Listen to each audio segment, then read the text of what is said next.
Adobong kangkong with pritong isda at saka hipon. Tara, magluto na tayo.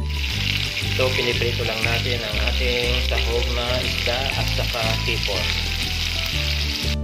Ito yung ingredients ng ating lulutuing adobong kangkong.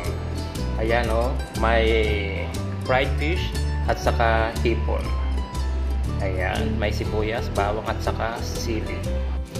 Nagigisa lang tayo ng sibuyas, bawang at saka sili. Ayan. Once luto na, maglagay na tayo ng toyo, ng paminta,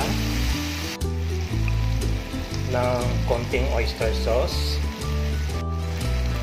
Then halo-haloin natin ang nilagay natin mga sangkap. Ayan o. Maglagay din tayo ng konting-konting tubig lang. At syempre, lemon. Ayan o, masarap na ng ating sauce. Ilagay ko na rin ang kangkong. Ayan.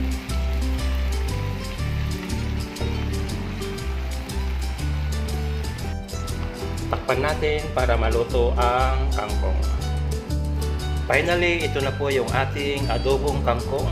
Ayan o, may toppings na pritong isda at saka hipon. Ayan o, sobrang sarap mga idols. Ayan, kumukulo-kulo pa. Ayan, pwede na naman tayong kumain mga idol kong tunay. Yum, yum, yum. Super yummy and delicious.